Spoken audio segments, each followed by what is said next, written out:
And welcome back, guys. It's Maverick here. It's Monday, and that means, as usual, it's time for another episode of Monogatari. So, in the last episode, we've started a new arc, Hanamonogatari, and, well, there are lots of pressing questions here, right? At the foremost is probably Ogi, like, how the hell did she turn into a guy now, and what does that actually mean for everything that we're seeing in this arc? Is it, like, does it have any specific meaning? Is it a sort of like a sanity check to see if this is all true or not? Well, you know, that's just one thing, right? And then obviously we have this entire situation with Numachi as well. Like, did she really have a former relationship with Kanbaru, such as depicted in the opening? Or is that more of a sort of, how can I put it? More of a, just a simple depiction, right? And not necessarily true. It could have been like a what if kind of scenario, such as with the opening to Koi Monogatari, right?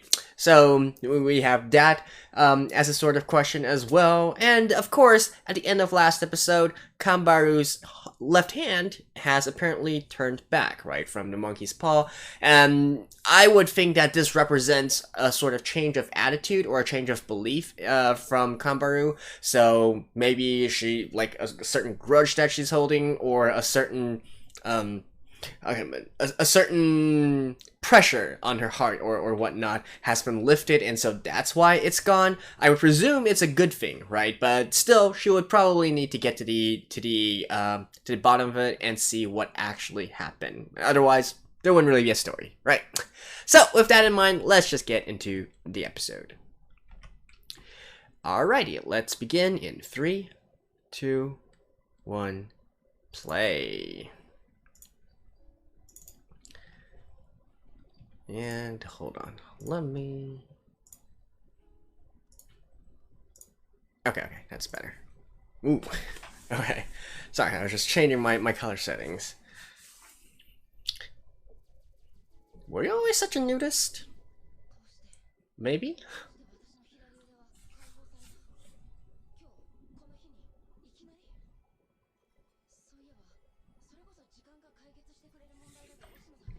Yeah, he did say that.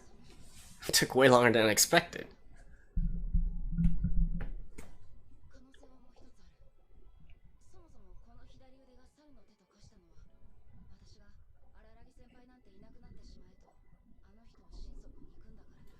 Right.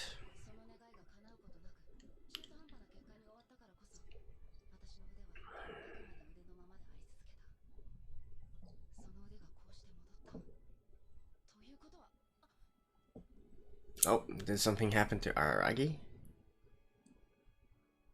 Well, doesn't seem like it.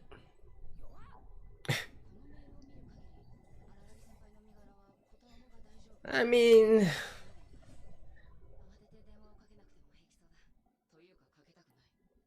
By the way, you just woke up. Why don't you have any juice in your phone? Did you forget to charge it last night?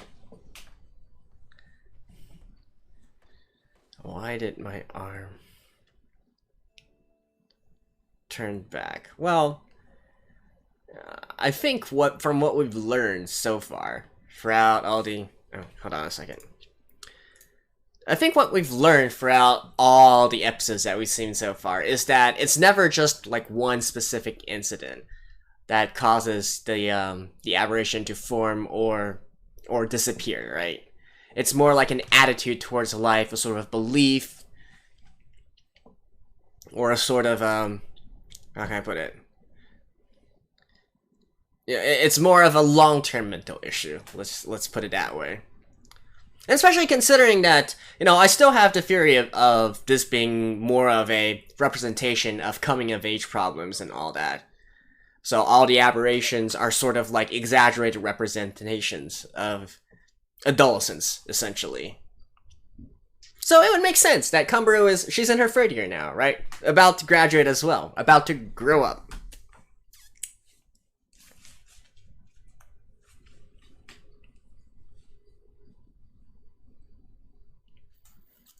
I actually really like this song.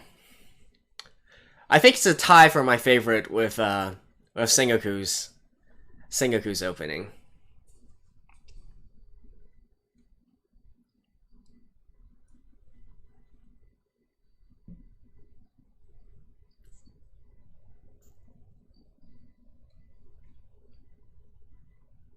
Okay. Surugadevo.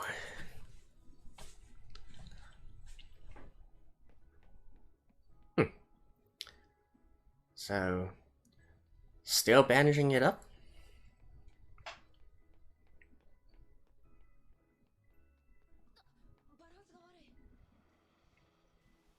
Balance is bad because she's not used to it being so light, I guess.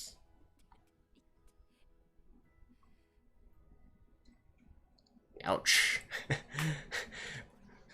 Well, I guess it's a good thing she bandaged it up, right?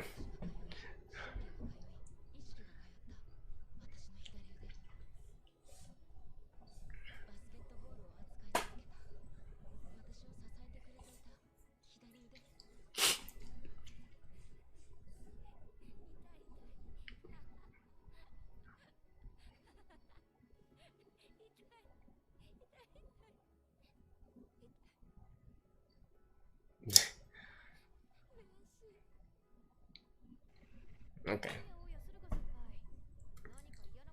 Oh, here we go. Ogi-kun, I guess we should call him now. Ha.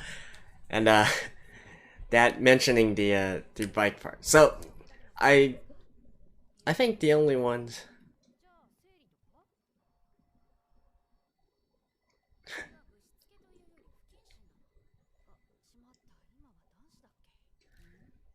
I'm a boy now. Right, so he does kind of backward. Oh, it was just some flavor text about the bike. The fact that he can pedal backwards means that's a fixed gear bike. That's the only way you can paddle backward. Well, not literally the only way, but eh.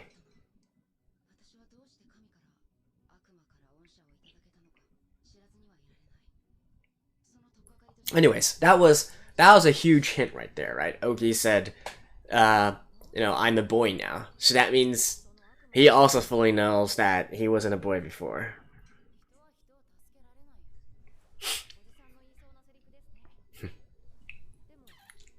Yeah. Only you can save yourself.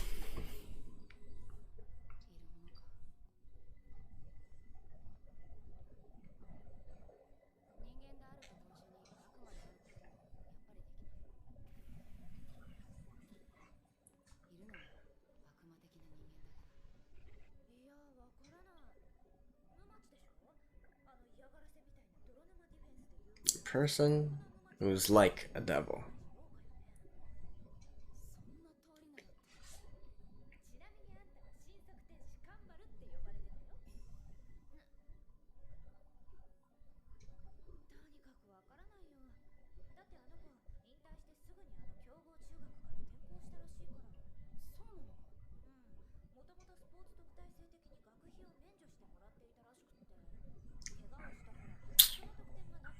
Youch.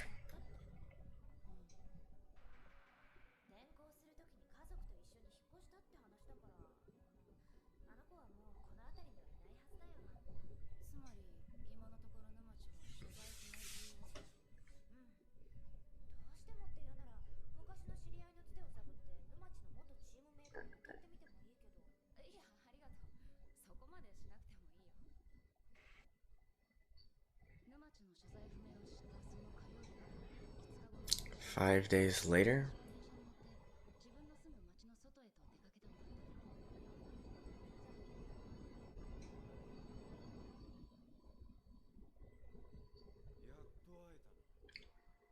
Wait, what? Kaiki? What?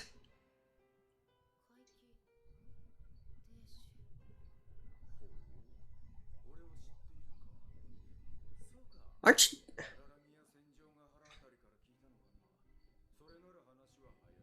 Yeah, this is... What? Aren't you supposed to be dead? This is in the future, right? He didn't actually die? What the hell?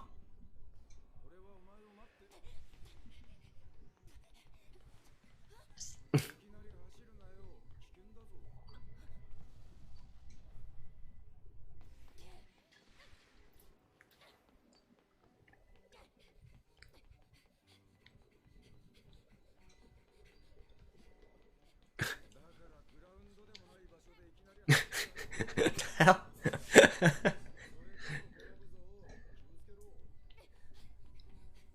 Is she actually gonna trip now? No, no.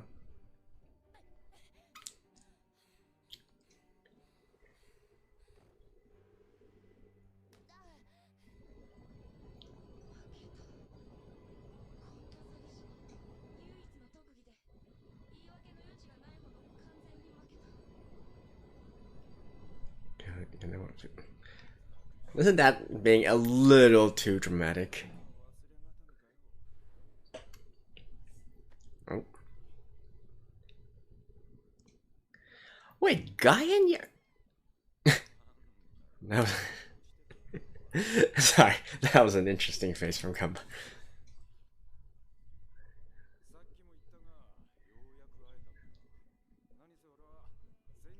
Yeah, this is kind of... What the hell?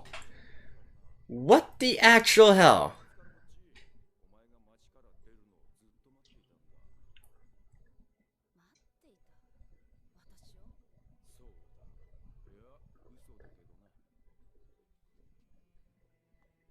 What? So were you waiting for her or not?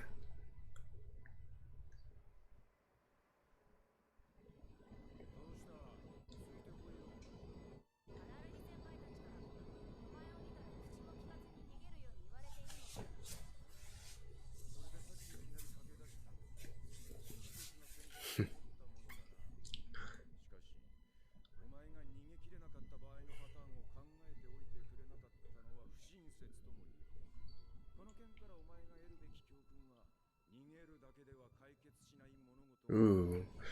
Instant callback to the last episode?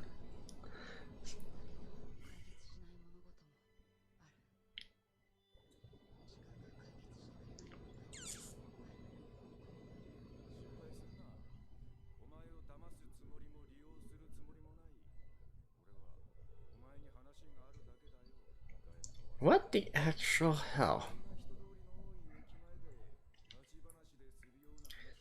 Was the end of Koi also an embellishment by Kaiki?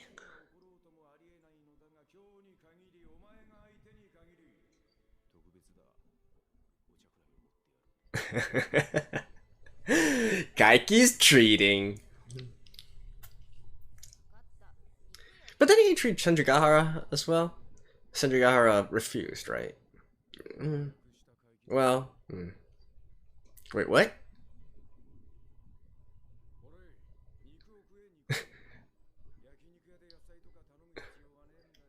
What the hell?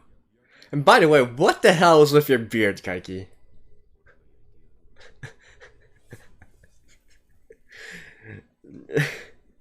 Why do I think of Keanu Reeves?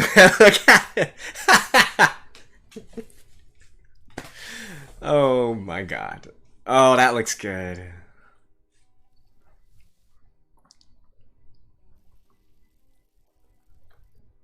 Is this Kaiki's theme?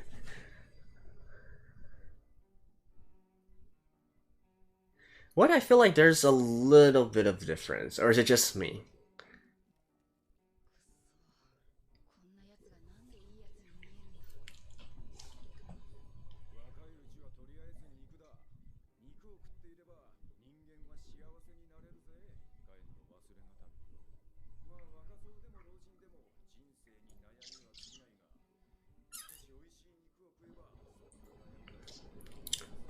Well, if you have a bad stomach, then probably no.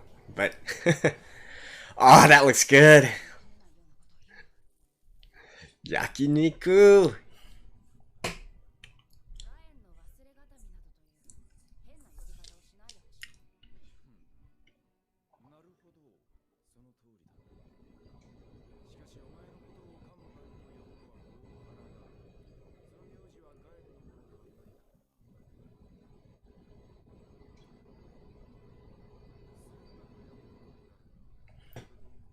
Sudoku. Her name.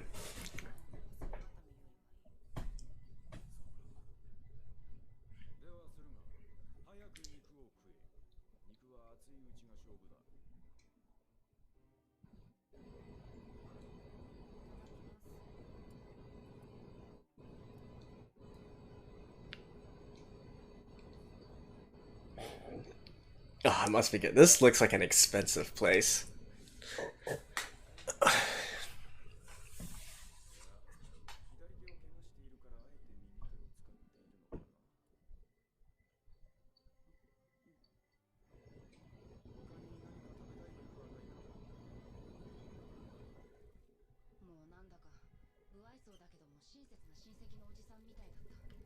I guess he is sort of like a relative in a way.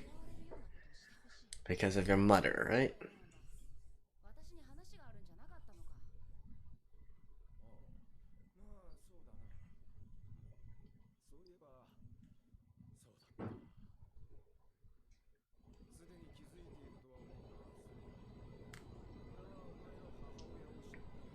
Right.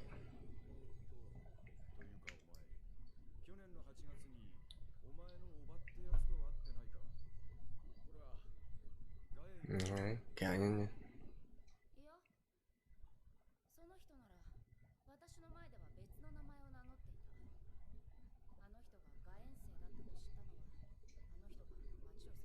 Wait, what was that? Did Gaia and Kanbaru meet? When? Or I mean Izuko and...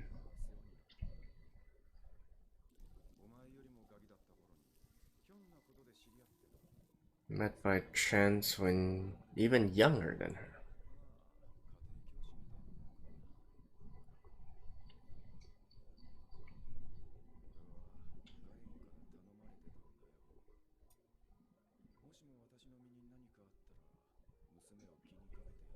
Okay. I mean, I think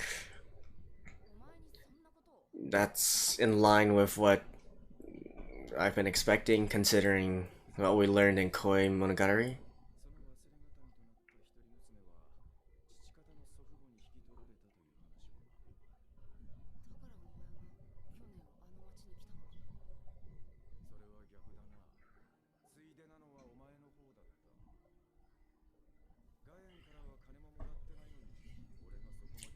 Now, I seem to recall your loitering outside Kanbaru's house. Although it could also be secondary. Oh. Right on the nose.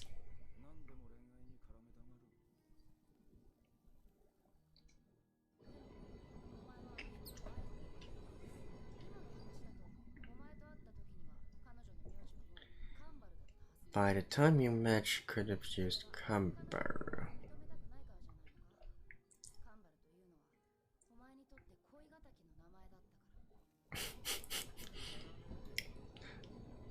Your meat's burning, dude.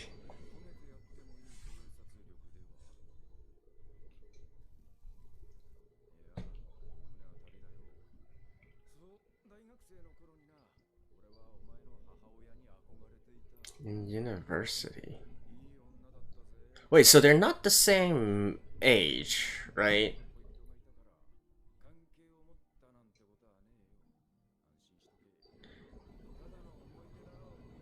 And by the time Kaiki met her, she should have already been using the name Kanbaru.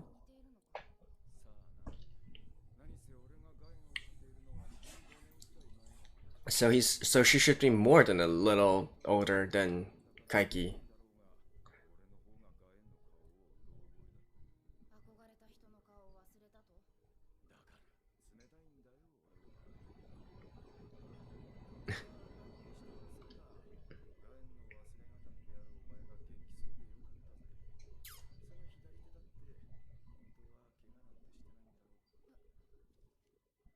Oh.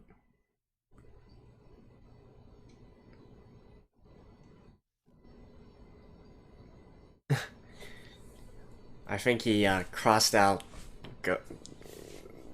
Buster? Ghostbuster?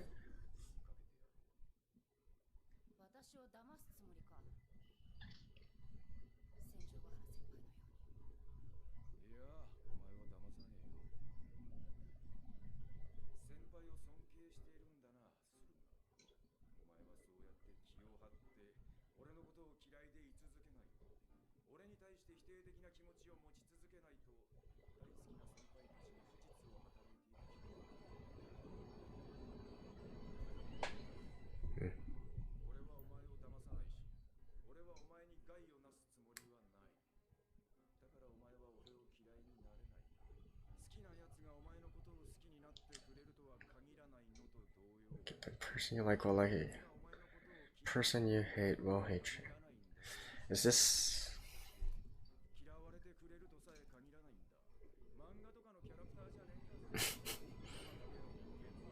True. True.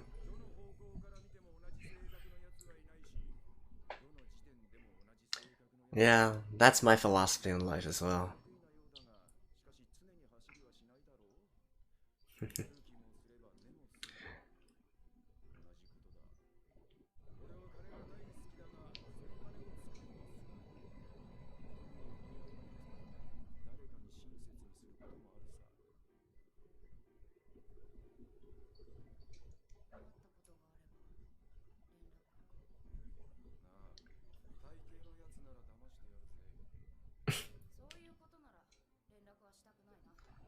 Hey, you never know when you need a conman, right?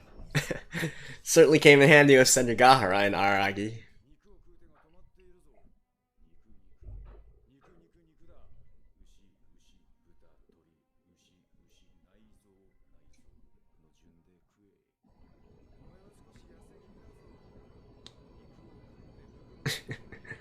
Okay, kind of lay off on the distant relative act, Kaiki.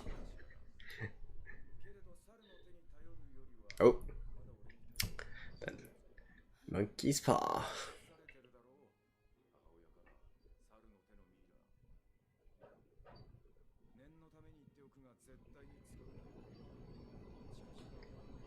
He doesn't know that it was used before?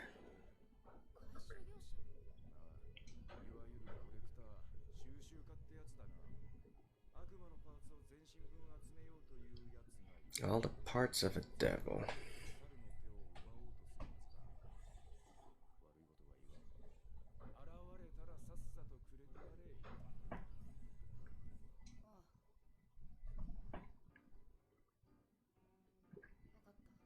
Wait, so has it actually reverted to the mummified paw now? Or is it like completely in Kanbaru now? Dang. Yep, it was an expensive place.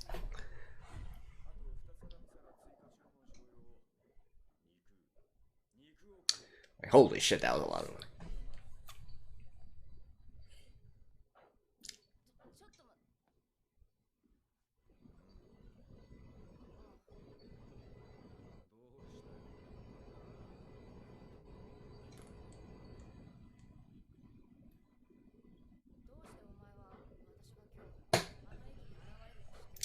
Good question.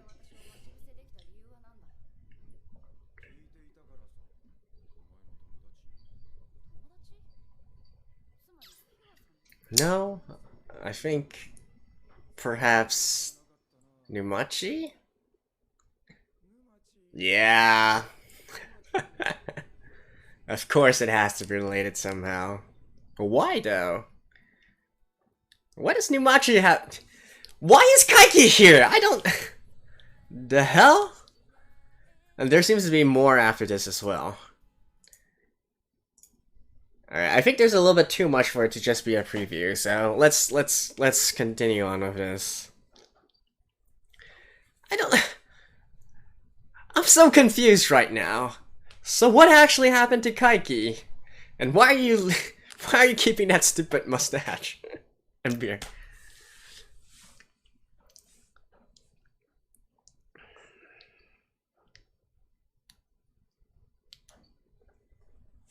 Let me make sure. Yeah, it's oh. All right.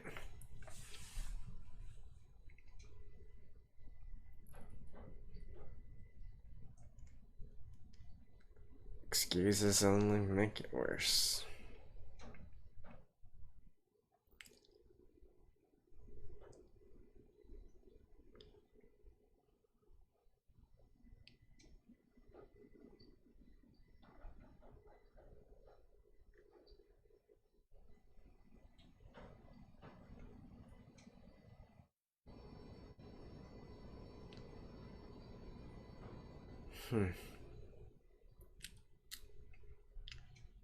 Alright, is this actually something? Yes, it's actually something.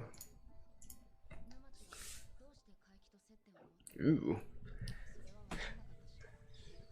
Kanbaru has been showing off her body a lot in this episode, hasn't she?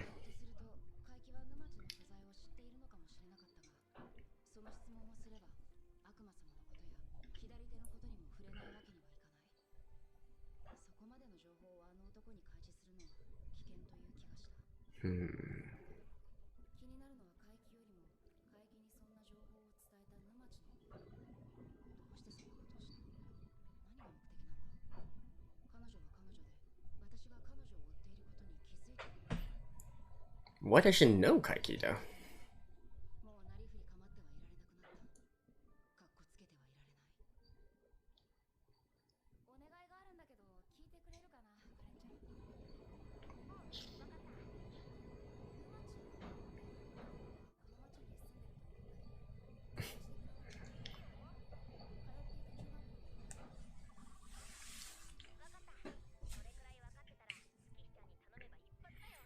Oh, is it Tsukihi that's... Wow, so dependable. Why is Tsukihi the one doing all the work now?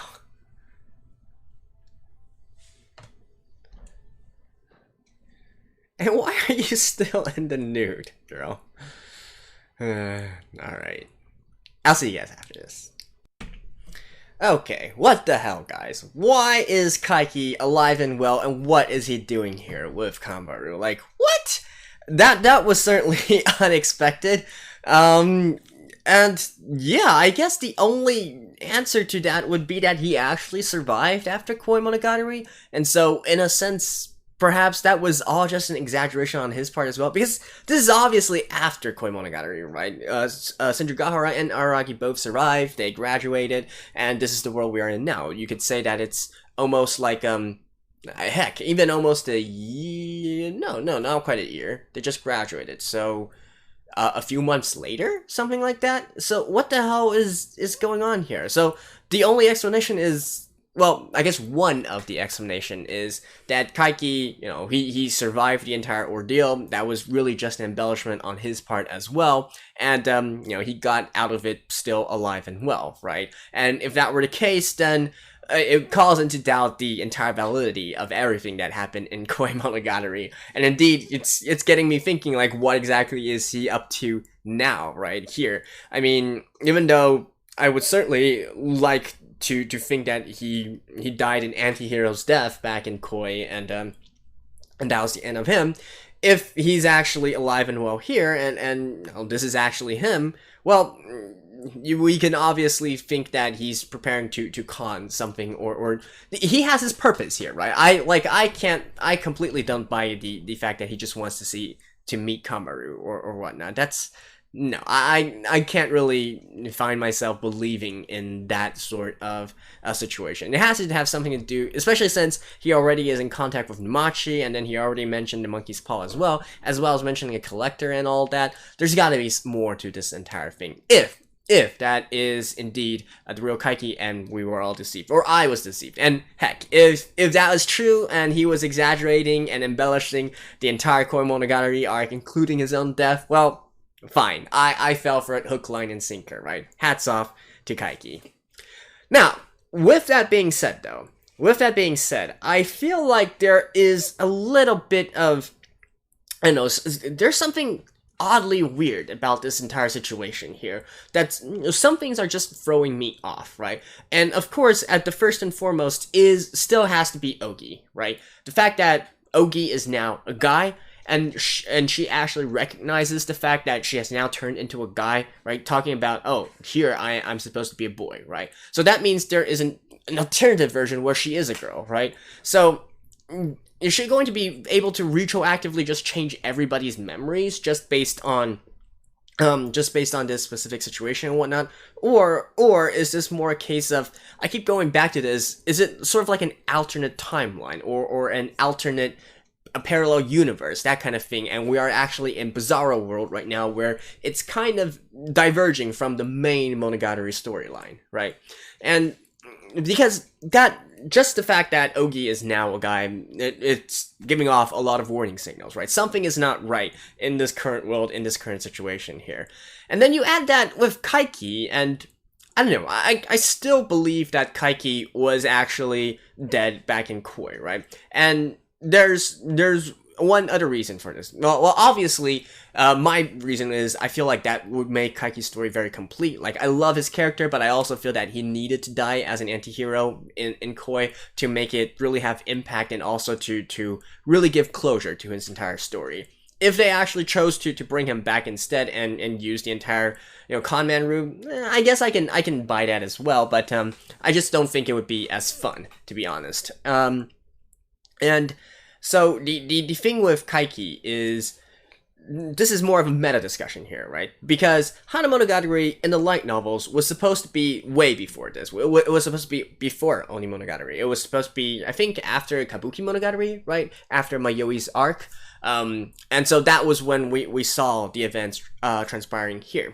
If Kaiki was actually alive and well in this future, right, that would make his sacrifice or his death in Koi Monogatari completely meaningless, because all the readers would know already that, hey, he isn't really dead because we clearly saw him in the previous arc in Hanamonogatari where that is set in the future, right? So there has to be something more to this entire thing. Otherwise, I feel like that ending of Koi Monogatari doesn't have the same amount of impact as it could have had if we already see in Hanamonogatari that Kaiki is alive and well, right? So that's more of a meta discussion part of all this, but I just feel that, I really don't buy that this is actually the Kaiki that we know somehow. And another, I don't know if this really counts as a hint or whatnot, is his theme, right? So I don't think that is Kaiki's main theme.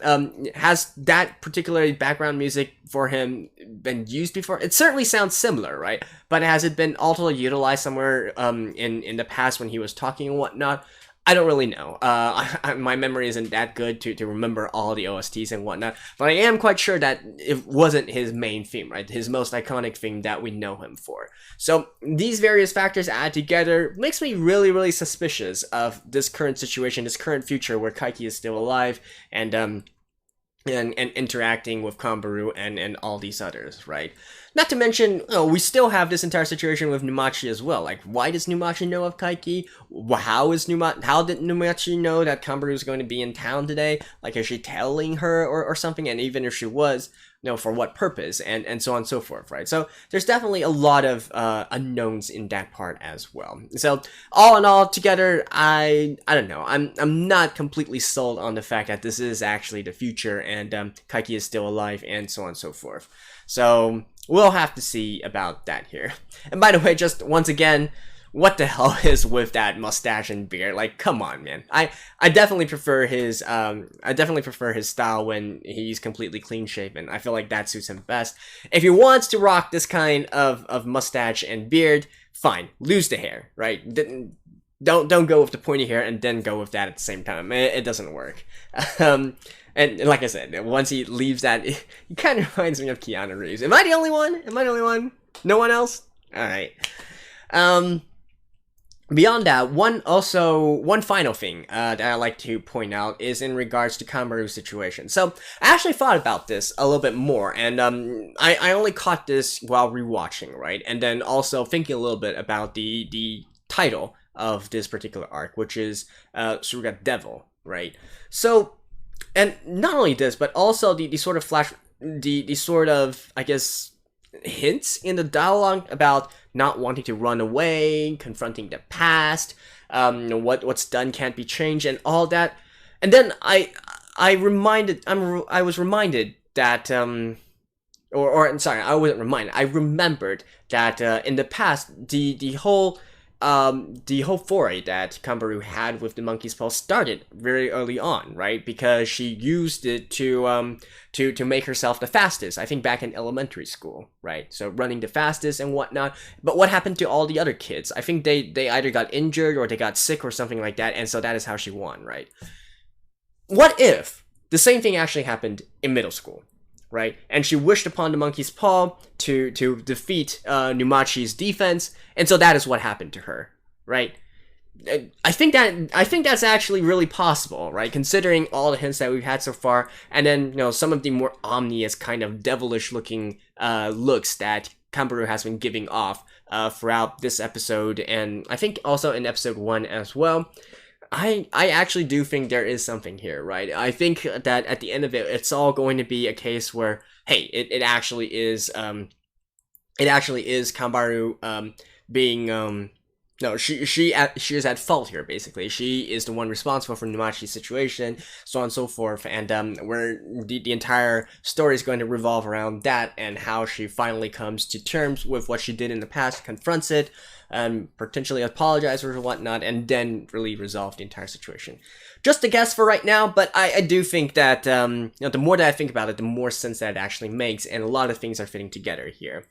Still, even if that were true, though, it still doesn't explain Kaiki's situation, nor Ogi's situation. So, like, I'm at a loss for that. I think Kanbaru's story is probably going to revolve around what I just mentioned there. The rest, though, that is a little bit more harder to figure out here. But, in any case, that's part of the fun, right? So, that was episode 2 of Hanamonogatari. Thank you guys for watching. Hope you guys enjoyed this, and I'll see you guys next week as well. Bye-bye.